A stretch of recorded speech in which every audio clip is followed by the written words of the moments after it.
Vibrations वगैरे तिकडे ऐकायला जातात आणि डिस्टर्बन्स येतो. त्यानंतर आता शंतनूजींनी बऱ्याचशा पार्टिसिपेंट्सची सोशल मीडिया हँडल्सबद्दल माहिती शेअर केली आहे. आपण आस्था फाउंडेशन औरंगाबादचे सोशल मीडिया हँडल्स ऍक्टिव्ह केलेत, जेणेकरून आपण करत असलेल्या कामाची माहिती दूरवर जावी, सगळ्यांना माहिती व्हावं आणि कोणाला जर मदतीची अपेक्षा असेल तर ते आपल्याला अप्रोच करू शकावेत याकरता. ते कृपया त्याला like, follow, share, comment, subscribe सगळं करावं, जेणेकरून सगळ्यांना सगळी माहिती वेळच्या वेळी मिळत राहील. तर या निमित्ताने मला एक छोटासा पॉइंट सांगावा वाटतो की आता जो हा विषय होता करुणा ते कृती, तर बरेचदा आपण म्हणतो की आम्ही खूप इमोशनल आहेत आणि आम्हाला खूप भावना आमच्या उचंबळून येतात कुठेतरी काहीतरी दुःख पाहिलं की. तर आपण स्वतःला इमोशनल म्हणतो. इमोशनल असणे हे कदाचित काही वेळा वीकनेस असतो. तर इमोशनल माणूस हा कधीतरी इनडेफिनेट वागू शकतो. तर आपला भर म्हणजे असं माझं मत आहे, जस्ट एक मिनिटात मांडते की सेन्सिटिव्हिटीकडे लक्ष द्यायला पाहिजे. जेव्हा माणूस सेन्सिटिव्ह होतो तेव्हा त्याचा सजगता, त्याची राईट अंडरस्टँडिंग तो वापरतो आणि त्या परिस्थितीत आपल्यामुळे काय सकारात्मक बदल होईल किंवा तिथे कशा पद्धतीने आपण उपयोगाला येऊ याचा विचार सुरू होतो. त्यामुळे सेन्सिटिव्हिटीला आपण जास्त महत्व दिलं पाहिजे असं मला वाटलं. त्यानंतर आज आपले पुढचे स्पीकर आहेत श्री शैलेश मिश्रा. वृद्धाश्रम चालवण्यातील आव्हाने हा विषय ते मांडणार आहेत आणि सिल्वर इनिंग्स ग्रुपचे ते फाउंडर प्रेसिडेंट आहेत आणि A1 Snehanjali assisted living elder care होमचे ते फाउंडर आहेत. तर मी त्यांना विनंती करते की त्यांनी व्यासपीठावर येऊन आपले मनोगत मांडावे. 11:34 पर्यंत आपल्याकडे वेळ आहे सर.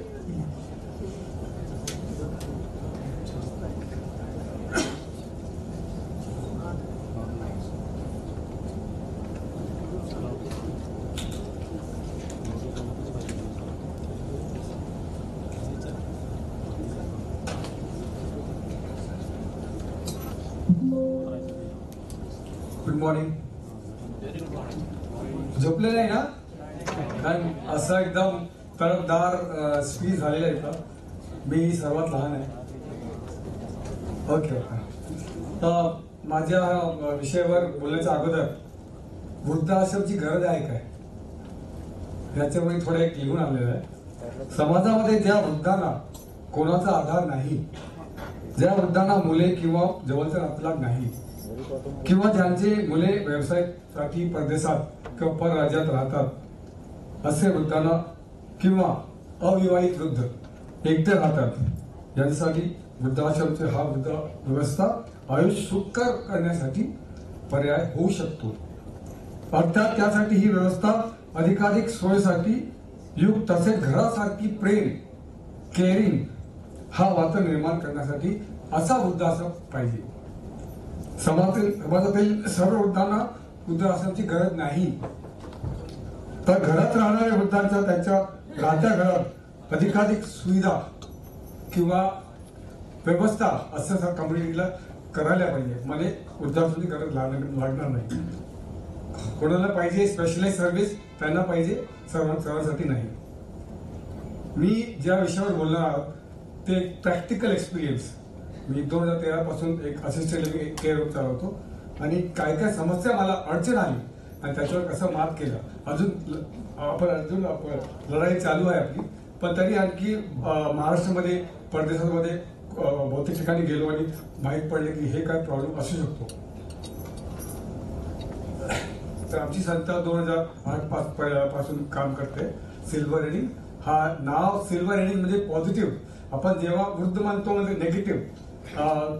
वृद्ध मतलब आपला श्रापित आहे, ओल्ड एज श्रापित आहे असा एक समाजमध्ये हे आहे की डिझीज, इलनेस असं नाही.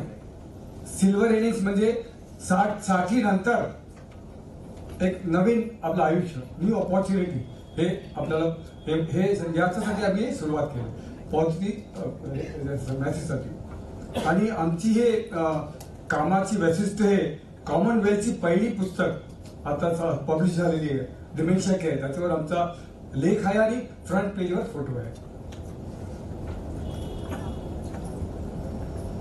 भारतामध्ये आपला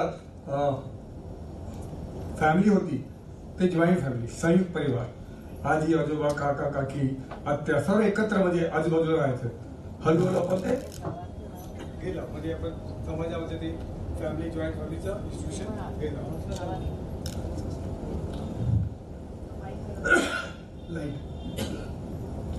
तर आता ती व्यवस्था नाही. आता आपण जबाबदार आहोत करायचा. आपण आपल्या मुलांना बोर्डिंग स्कूलवर टाकतो इंग्लिश मिडियम, नंतर त्याला आपण सिंगापूर किंवा याचा पाठवतो, तो काही परत येत नाही आणि आपण एकटे राहतो इथं आणि एक एम्प्टीनेस म्हणजे घरात कोणी नाही असं एक व्यवस्था निर्माण झालेली आहे. पण आणि आपण ब्लेम कोणाला करतो? युवा पिढीला, की ते आम्हाला सांभाळायला पाहिजे. एक्सपेक्टेशन, आपल्याला एक्सपेक्टेशन असतं तू मला देखभाल करणार, मी त्याची देखभाल करणार. एक्सपेक्टेशन, जिथे एक्सपेक्टेशन असेल तिथे अब्यूज होऊ शकतो. वयस्कर आपण वृद्ध कधी होतो? Any answer? वृद्ध म्हणजे काय? कधी वृद्ध होतो? 30 वर्षानंतर. शारीरिक हालचाली कमी व्हायला, मानसिकरित्या आपण जेव्हा समजतो स्वतःला की मी मुद्दावर आलो तेव्हापासून. ओके. प्रॉब्लेम आहे माइंडसेट. माइंडसेटचा प्रॉब्लेम आहे की ओल्ड एज होम, अरे तुमचा वडला तुम्ही तिथे पाठवणार, तुमची जबाबदारी आहे मुलाची. आपले मोदी सांगतात की फॅमिलीची जबाबदारी आहे, पण फॅमिलीला तर पहिली 18% जीएसटी टाकतो. तुम्हाला माहित आहे 18% जीएसटी आई वडिलांना सेवा करतो. फॅमिली ठीक आहे, फॅमिलीचं आहे, पण वेर इज द फॅमिली? फॅमिली आता नाही आपल्याकडे.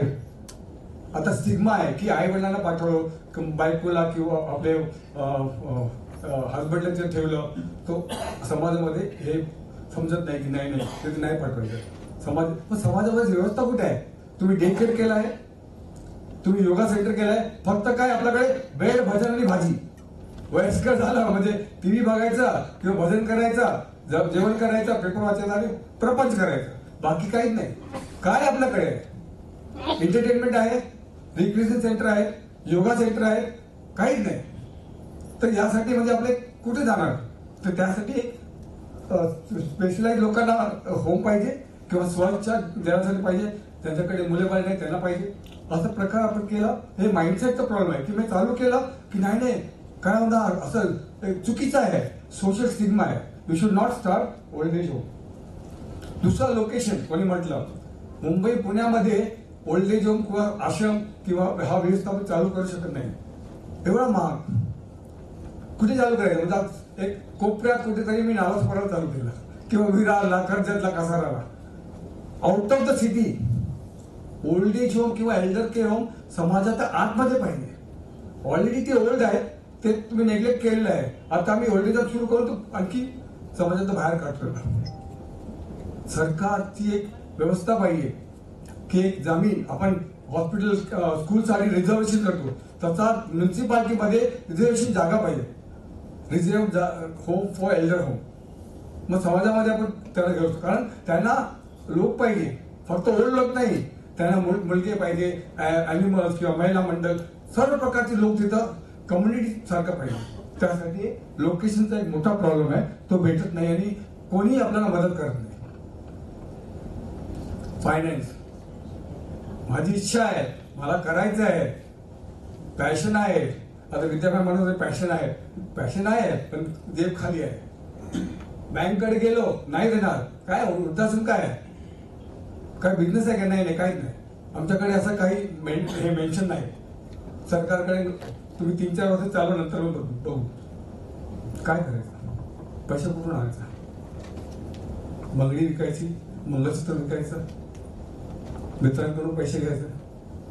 असं मी नशिबानं काहीतरी फॅमिली लोकांनी मला मदत केली. पण रिटायरमेंट होम किंवा तुम्ही बिल्डर आहोत म्हणजे तुम्हाला फायनान्स भेटणार.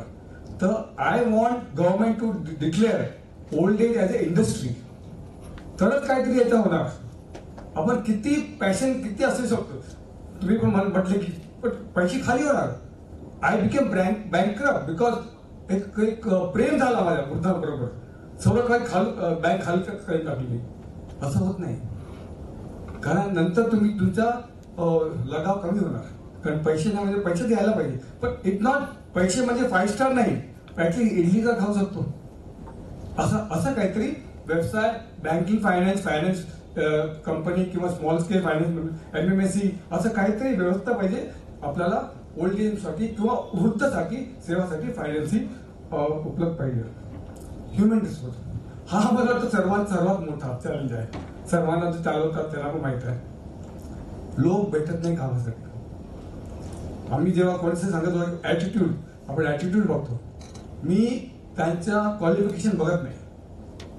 त्यांना विचारतो तुमच्याकडे आजी आहे काय, आजोबा आहे काय, नाही असणार तर मी त्यांना स्टोरी देतो. तुम्ही काय याच्यामध्ये काय करणार. We take people on attitude. पण तरी why I want to declare this at the industry, because याच्यामध्ये ग्लॅमर नाही.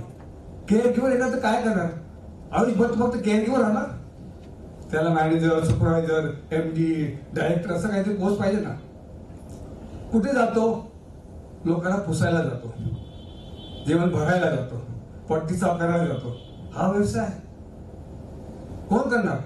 किती वर्ष करणार. पॅशन किती वेळ लागणार. जिंदगीभर तो वॉर्ड बाय राहणार काय. माझ्याकडे कॅनडाहून 6 स्टुडंट आलेले, डिप्लोमा इन जेनेटॉलॉजी कंपल्सरी आहे. म्हणजे त्याला वृद्धाश्रमामध्ये काम करायचं आहे. आणि त्यांना ते बॅच होतं ग्लॅमर, पगार 30-40 हजार आणि त्याच्यामध्ये supervisor, deputy manager, general manager असं पोस्ट. तर तसा काहीतरी व्हाईट कॉलर जॉब आता दुर्लक्ष आहे. आयाबाई आहे, बाई आहे, वॉर्ड बॉय आहे, कोण काम करणार. त्यासाठी आपल्याला काहीतरी हे करायला पाहिजे. आणि ट्रेनिंग म्हणजे एकदा ट्रेनिंग घेतलं तर होणार नाही. सर्टिफिकेट दिलं, फोटो काढला नाही, प्रोफाईल बिल्डिंग नाही, कंटिन्युअस ट्रेनिंग. आणि कारण याच्यामध्ये आणखी काहीतरी होत राहतो. आणि आता नवीन आलाय AI. तुम्हाला माहित आहे आर्टिफिशियल इंटेलिजन्स. वृद्धासाठी AI पाहिजे की नाही. मला वाटतं नाही. आपल्याला कम्प्युटर नको, आपल्याला HI पाहिजे, ह्युमन इंटेलिजन्स पाहिजे, ह्युमन पाहिजे. किती वेळा तुम्ही आर्टिफिशियलची हेल्प घेऊ शकता, पण ह्युमॅनिटी नसणार, माणुसकी नसणार, तिथे कोणी टिकणार नाही. तर ह्युमन रिसोर्स एक मोठा प्रॉब्लेम आहे. दुसरा मोटिव्ह, हे पण कोणीतरी चर्चा केली आहे. मला करायचं आहे. 4 भिंती बांधून घर होत नाही, त्याच्यामध्ये हृदय पाहिजे. मोटिव्ह तुमचा काय आहे. करायचं आहे, नाव दे NGO, पण पैसे घेणार किती 50,000 लाख रुपये, पण NGO असं करू शकत नाही ना. तुमचा मोटिव्ह हा बिझनेस करा तर बिझनेस क्लिअर बिझनेस आहे, तर तुम्ही कंपनी ऍक्ट मध्ये रजिस्टर करा, 18% GST भरा, promote that. If you are NGO, declare yourself NGO. Then you have to behave like NGO, act like NGO. You have to do compliances like NGO. So there are some. But you have to clear out. If you are not clear in motive, हा आश्रम बंद होणार. Sustainability पाहिजे ना, त्याचा तुम्हाला problem होणार. Marketing हे सगळं चालू केलं. कुठे मार्केटिंग करायचं, कोणाला मार्केटिंग करायचं. पोस्टर लावायचं, वृद्धाश्रम चालू केलेलं आहे, या तुमच्याकडे कोण आजारी असणार, वृद्धाश्रम आमच्याकडे पाठवा, असं नाही ना. माझ्याकडे जो माझा आश्रम आहे किंवा असिस्टेड लिव्हिंग आहे, फक्त 10 लोकांसाठी आहे. डिमेन्शियासाठी स्मॉल असतो, जास्त करू शकत नाही. I can do marketing. जर मार्केटिंग केलं तर 10 फोन येणार, किती लोक ऍडमिट करणार. तर यासाठी आपल्याला वर्ड ऑफ माउथ किंवा तुम्ही सर्व्हिस काय करतात, लोकांपर्यंत कसं पोहोचतात, ते टेक्निक करायला पाहिजे. सोशल मीडियाचा वापर करायला पाहिजे. हा इम्पॉर्टंट आहे याच्यामध्ये. दुसरं आहे कॉम्पिटिशन. कॉम्पिटिशन सर्व ठिकाणी असतं. कॉम्पिटिशन इज गुड, पण कॉम्पिटिशनच्या आतमध्ये तुम्ही गैरव्यवहार करायला नको. कसं असतो, मी एक्झाम्पल देतो. माझ्याकडे आमच्या डिमेन्शियाचा हे ते मिनिमम 25-30 हजार रुपये खर्च येतं, कारण लाईट बिल, रेंट, स्टाफ आहे. पण बहुतेक ओल्ड एज सुरू झाले आहे, तिथे काय 5,000 10,000 लोक ठेवतात. तुम्ही तिथं जाणार, दुसऱ्यांदा कधी जाणार नाही. एवढा गलिच्छ वातावरण. एक बाई असते, ती जेवण करते, असं टाकून देते, पोचा लागत नाही, टॉयलेट स्मेल येतो. पण फॅमिलीला कसं आहे, दिला महिना पैसे तुम्हाला देणार. आमच्याकडे कंपल्सरी व्हिजिट महिन्याला, नाही तर नाही ठेवणार. तर कॉम्पिटिशन मध्ये तुम्ही आपलं असोसिएशन पाहिजे. तुम्ही कोणतरी चर्चा करत होते ओल्ड एज होम असोसिएशन किंवा आमची जॉईंट ऍक्शन कमिटी आहे सिनियर सिटीझन ऑर्गनायझेशन तशी, त्याच्यामध्ये एक काय काय SOP डूज अँड डोन्ट्स, आपल्याला पण आपली जबाबदारी, आपण काय काय आपल्या आश्रम मध्ये किंवा आपण ते चालवतो त्याच्यामध्ये किती लोक आपण रेसिडेंट राईट्स ऑफ रेसिडेंट देतो. We should right. US मध्ये ते कंपल्सरी राईट्स ऑफ रेसिडेंटचा अधिकार काय आहे? टायमावर जेवण, चांगलं जेवण, चांगली वैद्यकीय सुविधा, counselling, entertainment, recreation, psychological mental health, हे सर्व त्यांचा अधिकार आहे, त्यांचा धर्म. फॅमिलीला भेटायला, लॉयरला भेटायला, हे त्यांचा राईट्स आहे. तिथे कागदावर लिहा आणि तिथे लावा, हे सर्व पाहिजे. पण हे आपण करत नाही. We are busy in the competition. That's why if your motive is good, तुम्हाला माहित, तुम्हाला दिशा तुम्हाला माहिती आहे काय करायचंय, मग सर्व क्लिअर असतो. रनिंग अँड मेंटेनन्स सुरुवात केली, इनॉग्रेशन केलं, व्यवस्था चालू केली, फ्रीज आणलं, हे आणलं, ते आणलं, तर मग आणलं. पण नंतर 2-4-6 महिन्याने लोक भेटत नाही, जमत नाही, प्लॅनिंग बरोबर केलेली नाही. तो first you make financial plan की 3 वर्ष, 3 years is a break even. 3 वर्षापर्यंत तुमच्याकडे पैसे पाहिजे. महिन्याला जो खर्च 3 वर्षापर्यंत पैसे पाहिजे. आणि नंतर तो पैसे कसे येणार? फीज घेणार किंवा डोनेशन घेणार किंवा तुम्ही सस्टेनेबिलिटीसाठी आणखी काय प्रोडक्ट बनवून विकणार, कोणते भाजीपाला करणार, काय करणार तुम्ही? गाय ठेवणार, काय काय व्यवस्था काय? तर त्याचं रनिंग इम्पॉर्टंट आहे. Otherwise it will close on. There are many old age home, ते विकायला आता प्रकाश वाईट आहे, लोणावाला, कर्जत का किती आहे, बंद पडले, हालत खराब आहे, त्यांना द्यायचं आहे. उद्देश चांगला होता पण प्लॅनिंग नव्हती. हा समाज बदललेला आहे, पण प्लॅनिंग करून केलं तर व्यवस्था चांगली होऊ शकते. आणि आपल्याला नवीन करायची गरज नाही. असे कितीतरी बंद पडलेले किंवा खराब व्यवस्था आहे ते पण टेक ओव्हर करू शकतो. फूड हा एकदम माझा एकदम जवळचा सब्जेक्ट आहे. मी एक रिटायर होम मध्ये काम करत होतो आणि आमच्या होम मध्ये पण एक गुजराती आहे, एक मराठी आहे, एक पंजाबी आहे, साऊथ इंडियन मध्ये पण तामिळनाडूवाला, आंध्रवाला, केरळवाला आहे. सर्वांची जेवणाची पद्धत वेगळी आहे, फूड वेगळं आहे. कोणाला पोहा पाहिजे, कोणाला इडली पाहिजे, कोणाला पराठा पाहिजे. कसं करायचं? I am just telling you some challenges. This might not be problem. But तुम्हाला जेव्हा सुरुवात करतात तेव्हा हे लक्षात ठेवायला पाहिजे की यू हॅव टू केटर पूर्ण भारत. कारण महाराष्ट्रामध्ये कुठल्याही राज्यामध्ये सर्व प्रकारचे लोक राहतात, एक्सेप्ट युअर सर्विंग कम्युनिटी. इथे सर्व लोक राहतात. कसं करणार? तर आम्ही काय करायचो, सकाळी इडली केलं, दुपारी पराठा केला, रात्री कढी आणि पुलाव केला, काहीतरी त्याच्यामध्ये व्यवस्था करायची. आणि नंतर कोणाला फ्रुट्स पाहिजे, कोणाला छास पाहिजे, वेगवेगळ्या प्रकारचे असतात. आणि दुसरं आहे सीझनल. कारण समरमध्ये, उन्हाळ्यामध्ये वेगळ्या प्रकारचा जेवण असतो, टायमिंग वेगळं असतं, पावसाळ्यात वेगळा जेवण असतो. हे पण लक्षात ठेवायला पाहिजे. डायव्हर्सिटी याच्यामध्ये आपण डायट फूड, तर आपल्याकडे लोक येतात वेगळे क्लास, कास्ट, रिलिजन, कपडे घालण्याची पद्धत वेगळी. साऊथ मध्ये फक्त लुंगी घालतात, वरचा शर्ट घालत नाही. बहुतेक ठिकाणी इतकी आपण पेना नाही आहे. पण हे सर्व लक्षात पाहिजे की तुमच्याकडे कुठलाही माणूस येऊ शकतो, कुठलाही वयस्कर येऊ शकतो. त्याने केटरसाठी तुमच्याकडे व्यवस्था पाहिजे. त्यांना रिस्पेक्ट. असं नाही की त्यांना अरे तुम्ही काय करतात, असं कसं जेवण करतात, नाही. सर्वांचा रिस्पेक्ट. डायव्हर्सिटीसाठी टॅक्सेस आणि इन्शुरन्स हा माझा सब्जेक्ट आहे. मी 10 वर्षापासून भांडतोय, गव्हर्नमेंट एकटा भांडतोय. 18% GST. तुम्हाला माहिती की माहित नाही, आपण एनजीओ म्हणून आपल्याला लागत नाही, पण सर्व्हिसेस, रिटायरमेंट होम, आयाबाई पाहिजे, नर्सिंग सेवा पाहिजे, योगा सर्व्हिस पाहिजे, टिफिन सर्व्हिस, 18% GST द्यायला. माझं एनजीओ नाही, मी सोशल एंटरप्राइज, मला 18% GST. म्हणजे आपण फॅमिली करून घेतो. आई वडिलांची सेवा करायची आहे, तुम्ही पैसे भरा, पेनल्टी द्या. नाहीतर माझी पेन्शन आहे तरी मला परत 18% द्यायचं. दुसरा, मेडिकल इन्शुरन्स भेटत नाही. किती खर्च? महिन्याला 10, 15, 20, 25, 30,000 खर्च येतो मेडिकल किंवा जेवणासाठी, राहण्यासाठी. कुठलाही मेडिकल इन्शुरन्स कंपनी देत नाही. आपल्याला IRDA ला सांगायला पाहिजे की हे पण एक long term old age is not disease but it is a long term care. तिथे आपल्याला ही सेवा पाहिजे मेडिक्लेम. आणि आता आयुष्यमान भारत आहे, त्याच्यामध्ये आपण सर्व लोकांना रजिस्टर करू शकतो का? सर्व ओल्ड एजला, सर्व रेसिडेंटला. तो राजीव कुलकर्णी इधर, प्रकाश इधर, वी शुड फाइंड आउट. तो आयुष्यमान भारतचा फायदा होऊ शकतो का? थोडं रजिस्टर करायला हे व्हेरी इम्पॉर्टंट. आणि IRDA मध्ये मेंटल हेल्थ नाही, तर ते पण त्याच्यामध्ये लॉंग टर्म केअर येतो, ते पण आपल्याला बघायला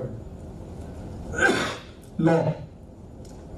प्रॉब्लेम काय आहे की आपल्याकडे एक मिनिस्ट्री नाही. कुठे जायचं? समाज कल्याणामध्ये.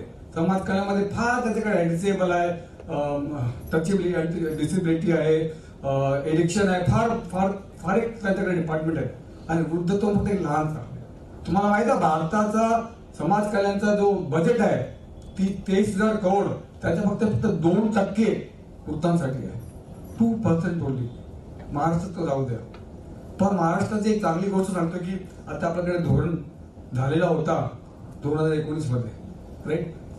आणि शिंदे साहेबांना आम्ही भेटलो इलेक्शनच्या अगोदर. आमची अर्धा तास आम्हाला दिला, आम्हाला 3 तास त्यांनी मीटिंग घेतली. त्याने डिक्लेअर केलं की स्टेट महाराष्ट्र स्टेट सिव्हिल कमिशनची स्थापना केलेली आहे, असं डिक्लेअर केलेलं आहे. पण काय झालं बोलणं माहित नाही. सरकार गेली, हे गेले, ते गेले. पण प्रॉब्लेम काय आहे की आपल्याकडे मिनिस्ट्री नाही, आपल्याला नॅशनल कमिशन पाहिजे. तिथे कोणाकडे जायचं? समाज कल्याण म्हणजे फार ते भार पडलेलं की आपलं सेपरेट मिनिस्ट्री द्या, नाही तर आपल्याला कमिशन द्या. कारण आम्ही कुठे सर्व घेऊन जाणार, कोणी ऐकत नाही. कारण लॉ मिनिस्ट्रीकडे जा, हेल्थ मिनिस्ट्रीकडे जा, इकडं फायनान्स मिनिस्ट्रीकडे जा, कुठे जाणार? ते हे जेव्हा पण होणार नाही तेव्हा होणार नाही. आणि जे मुलेबाले आपल्या आई वडिलांची काळजी घेतात त्यांना टॅक्स बेनिफिट द्यायला पाहिजे, इन्क्रीज करायला पाहिजे. किंवा मी स्वतः माझी काळजी घेतो, मला काहीतरी सबसिडी पाहिजे ना. मला सरकारवर भर द्यायचं नाहीये, मला सरकारचे पैसे पण नाही पाहिजे, पण मला कन्सेशन पाहिजे. हे लॉ आपल्याला पाहिजे. आणि लिगल प्रोटेक्शन. जे एकटे राहतात, किती लोक आहेत त्यांच्याकडे डिसेबल चिल्ड्रन आहेत, वयस्कर आहे पण डिसेबल चिल्ड्रन पण आहेत, चिल्ड्रन पण नाही. बायको गेली, एक हजबंड गेला, एकटे राहतात, त्यांचं प्रोटेक्शन कुठे आहे? मर्डर, क्राईम किती काय काय होतं. हे व्यवस्थापन आपल्याला पाहिजे. आणि ओल्ड एज होम मध्ये जाणारे वयस्कर, त्याने सांगितलं, त्यांचा अंगुठा घेतला, प्रॉपर्टी घेऊन टाकली. आमच्याकडे लोक येतात, आम्ही एक लेटर लिहून गेलो, सर तुम्ही घेऊन जाताना, तुम्ही घेऊन गेले फक्त यासाठी, बाकी तुम्ही काय करणार आमची जबाबदारी नाही. कारण हे आम्ही लिहून घेतो, कारण मला एक्सपिरियन्स आहे पुढचा की तुम्ही बाहेर गणपतीला गेले तर अशी पण येतात की सिंगापूरहून आली तर बोलवले घेऊन या तुम्ही, आम्ही नाही ना. ठीक आहे, आम्ही लिहितो, तुम्ही घेऊन गेले फक्त व्हिजिटसाठी, तुम्ही काय तिथे करणार काय पण आम्हाला माहिती, आम्ही जबाबदार नाही. हे आपल्या प्रिकॉशन आहे, कारण आपली एक मिशन आहे. आपण एक चांगली व्यवस्था करतोय, पण त्याच्यामध्ये कडाकीत आपण अडकतो. एक मोठी संस्था अडकलेली मला माहिती आहे, फार प्रॉब्लेम झाला निघतो. तर आपल्याला आपली पेपरला चांगली पाहिजे. आणि लास्ट आहे एडल्ट गार्डियनशिप. याच्यासाठी आम्ही भांडतोय. कदा अचानक तुम्हाला इनकॅपॅसिटी झाली, डिमेन्शिया झाला, अल्झायमर झाला, ऍक्सिडेंट झाला, तुमची प्रॉपर्टीचे काय होणार? तुमची देखभाल कोण करणार? तुमचा लिव्हिंग बिल काय, ऍडव्हान्स बिल काय, त्याच्यावर काय कायदा नाही अधिकार. त्याच्यावर आम्ही काम करतो सर. तुम्ही पण आपण एकत्र येऊन तर association for old age home in Maharashtra हे आपल्याला स्थापित करायला पाहिजे. आणि I think Aastha foundation can take. तर what is impact when you start old age home? आपण जे वृद्धाश्रम सुरू करतो किंवा अशी सेवा सुरू करतो, त्याचं काय इम्पॅक्ट काय असायला पाहिजे? की पहिलं आहे की आपण वृद्धांसाठी केअर देण्यासाठी आपण काहीतरी व्यवस्था करतो. मी कोणाला केअर देतो हे नाही, केअर करण्यासाठी त्यांना एम्पॉवर करतो, हे उद्देश असायला पाहिजे. Immediate relief for family, employment generation. आपण हे करताना आपण एम्प्लॉयमेंट पण जनरेशन करतो, हे लक्षात ठेवा. तुम्ही एक इंडस्ट्री आहोत, तुम्ही फक्त एक आश्रम चालत नाही, तुम्ही 10 लोकांची फॅमिलीला एम्प्लॉयमेंट मध्ये देतात, त्यांची फॅमिली जबाबदारी. तुम्ही आता कोविड मध्ये आपण किती देखभाल केली स्टाफची, तर आपण त्या लोकल लोकांना एम्प्लॉयमेंट देतो. कम्युनिटी वर्क, आपण फक्त आश्रम चालत नाही, कम्युनिटीमध्ये हेल्थ कॅम्प करतो, तिथे साफसफाईचं काम करतो, लोकल आश्रम किंवा लोकांमध्ये एक व्यवस्था आणतो, ते पण करतो. स्कूल अडॉप्शन, आम्ही तिथं जिल्हा परिषद स्कूल अडॉप्ट केलेली आहे. त्यांना लहान मुलांना प्रायव्हेट स्कूल लोकांना आजी आजोबा म्हणजे काय हे आम्ही त्यांना बोलतो. कसं बोलतो? कारण आम्ही त्यांना स्टेशनरी हे गिफ्ट देतो. बॅग फ्री देतो. तर त्यावेळी ते आम्हाला बोलवतात आणि हे त्यांना हे करतो.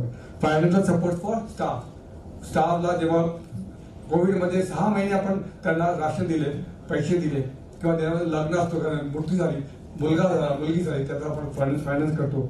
ऍडव्होकेसी नेटवर्किंग, हे सर्व इंटर्नशिप. आणि एक लक्षात ठेवा, नॉन फॉर्मॉलॉजिकल अप्रोच. औषध तर ॲलोपॅथिक तर आहे, त्याच्यामध्ये भारतामध्ये आपण एवढा आयुष्य डिपार्टमेंट काही करत नाही सरकार, पण आपण करू शकतो. आपली जबाबदारी. आयुर्वेदिक ट्रीटमेंटचा काहीतरी प्रोटोकॉल करा, होमिओपॅथी करा, युनानी करा, म्युझिक थेरपी करा, योगा थेरपी करा, फ्लावर थेरपी, किती थेरपीज आहे, ही व्यवस्था करू शकतो. आणि त्यांना अडचण किंवा त्यांना प्रॉब्लेम वृद्धांमध्ये कमी होऊ शकतो. हे आपण करायला पाहिजे. आणि राईटचं प्रश्न, जे जे आसन चालवतात तिथे दिवालावर लावा, हे तुमचा अधिकार आहे. ज्येष्ठांचा इथे राहण्याचा हा अधिकार आहे. आपण दररोज पडणार ना, तर आपल्याला माहित आहे, हा स्टाफ पण वाचणार, फॅमिली पण वाचणार, काहीतरी इम्पॉर्टंट आहे. The way forward is, it has been quite neglected. मतलब सरकारने, आपल्या सरकारमध्ये सर्व मंत्री, राज्यसभाचे 200 MP, लोकसभाचे सर्व 60 वर्षाच्या वरती आहेत, सर्व राष्ट्रीय अध्यक्ष पण वृद्ध लोक आहेत, पण कोणी वृद्धांसाठी काही करत नाही. जोपर्यंत पॉलिटिकल पार्टी एक होत नाही, त्यांचा विरोध होत नाही, तोपर्यंत काही होणार नाही. पण त्यासाठी आपण गप बसायचं नाही, कारण आपल्याला ऍडव्होकेसी करत राहायचं. आपला लोकल MLA, लोकल खासदार किंवा नगरपालिकाचा कलेक्टर, ऑफिसर, सर्वांकडे जायचं, लेटर द्यायचं, महिना, 2 महिना, 3 महिना, कारण कुठेतरी त्यांच्या लक्षात येतो. तुम्ही जाणार नाही, तुम्हाला काही भेटणार नाही.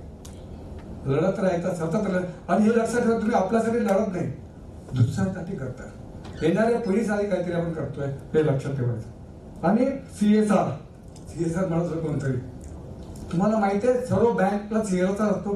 तुमच्या गावात एक बँक असते, देना बँक किंवा कॅनरा बँक, तिथं जा, त्यांना सांगा असं आहे, त्यांच्याकडे फंड आहे देण्यासाठी, ते देऊ शकतात. CSR म्हणजे कुठली कंपनी जे या बजेटवर आहे, 2% द्यायचं. तुमच्या गावात, जिल्ह्यामध्ये हे कंपनी आहे, मोठी कंपनी खरंच घ्यायची, त्यांना सांगायचं की असं असं आहे, आणि CSR 1चं सर्टिफिकेट घ्यायचं. तुम्हाला डायरेक्ट फंड नाही, तुम्ही बँकवाल्याला बोलायचं आणि तुमच्या कॅम्प त्यांचा फोटो लावायचा, बॅनर लावायचं. डायरेक्ट पैसे द्यायचे नाही, हे सामान तुम्ही गिफ्ट द्या, असं पण होतो. तर तिथे कंपनीला पण तुम्ही सांगायचं. आपले हेल्पेज इंडिया एक्झाम्पल आहे, हेल्प इंडियाकडे पण त्यांना पण त्याच्याकडे लिस्ट नाही आहे. तुम्ही त्यांना सांगा की आम्हाला हे CSR फंड पाहिजे, तर ते CSR कंपनीला बोलणार. आता CSR कंपनीचे NGO पण आहेत, आता फाउंडेशन पण आहे. डायरेक्ट तुम्ही लिहा, रिलायन्स फाउंडेशनला, अडाणी फाउंडेशन, मी नाव घेतो कारण ते मोठे मोठे तुमच्या या औरंगाबादमध्ये किती फाउंडेशन आहेत त्यांना लिहा. तर पुण्यामध्ये किती लोक आहेत, ते फंड देतात. पण ते तुम्हाला आपल्याला जायला पाहिजे. ते फक्त कोणाला, मुलांना, महिलांना, एज्युकेशनसाठी, पॉवर्टीसाठी, हेल्थसाठी किंवा वॉटरसाठी देणं, वृत्तासाठी नाही. पण आपण गेलोच नाही ना, कधी मागितलंच नाही. हे प्रॉब्लेम आहे. ट्रेनिंगसाठी पाहिजे, इन्स्ट्रुमेंट पाहिजे. 3 दिवस तुम्हाला सांगितलं होतं, पण तरी लक्षात ठेवा, 1 October is world elders day. हा साजरा करायला पाहिजे. 15 जून आता येतोय, आता पण हे धोरण करून घ्या. या दिवशी world Elder awareness day. 21 September world Alzheimer's day. हे 3 दिवस तुम्ही साजरा करा, आपल्या आपल्या पद्धतीने लोकांपर्यंत माहिती द्या. आणि आपली भाषा, इंग्लिश, हिंदी नाही, तुम्ही जिथे राहतात, कन्नड, मराठी, गुजराती, ते लँग्वेज मध्ये त्यांना हे माहिती द्यायला पाहिजे. हे हेल्पलाईन आहे, सर्वांना माहीत असणार, पण गव्हर्नमेंटची 14567 ही हेल्पलाईन आहे. इथे कॉल करायचं, काफी सुविधा तयार दिलेली आहे. आणि हेल्पची आहे. ही पुस्तक रेग्युलरली आम्ही लिहिलेली आहे. त्याचं आता मराठी ट्रान्सलेशन सुरू आहे. माझी याची इच्छा आहे की सर्व घरामध्ये ही पुस्तक, किंवा आपण जो ज्या राज्यात राहतो त्याचा दरेक घरामध्ये जायला पाहिजे. जून मध्ये आपण पुण्यामध्ये प्रकाशन करणार आहोत पुस्तक मराठीमध्ये. तसंच आपण जे काही करतो, जेवढी पुस्तक आहेत, काही आहे ते लोकल लँग्वेज मध्ये घरी घरी, आणि त्याच्यामध्ये तुम्ही स्पॉन्सर घेऊ शकता. बँक आहे, फार्मास्युटिकल कंपनी आहे, ते देतात. लायन्स क्लब आहे, रोटरी क्लब आहे, त्यांच्याकडे जावा आणि हे आपण करू शकतो. त्याच्यामध्ये माझा एक मित्र आहे, त्याचा पेट्रोल पंप आहे. त्याला मी फक्त इच्छा सांगितली, करा तुला जे करायचं करा. मी बोललोच नसतं तर झालं नसतं. एक इच्छा आहे त्याने सांगितलं झालं. तर लास्ट मध्ये आम्हाला केअर पाहिजे, क्युअर नाही. आम्ही क्युअर परत युवा होऊ शकत नाही. आणि एक वृद्ध आहे तर अभिमान नाही सांगा, वृद्ध है, मैं जवान नहीं हूं, मैं वृद्ध हूं. तो क्या हुआ, बूढ़ा हो तो क्या हो गया, मैं भी इंसान हूं. ये जब तक हम नहीं बोलेंगे हमारी सुधारना कभी नहीं होगी. Thank you.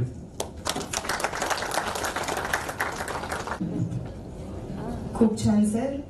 तुमची वृद्धांसाठी असलेली कळकळ तळमळ तुमच्या सगळ्या मनोगतातनं व्यक्त झाली आणि तुम्हाला ज्या खस्ता खाव्या लागल्या त्याचे तुम्ही अगदी यथोचित वर्णन केलं आणि मला वाटतं बऱ्याच जणांना त्याचा उपयोग झाला असणार आहे. मी SR कुलकर्णी सरांना विनंती करते की त्यांनी सरांचा सत्कार करावा आणि त्यांना धन्यवाद द्यावे. त्यांना आता आपलं डॉक्टर दिलीप शिंदे सरांचं सेशन खूप आवडलं असं त्यांनी कळवलंय आम्हाला, त्यामुळे तुमचंही अभिनंदन सर. आणि आज या म्हणजे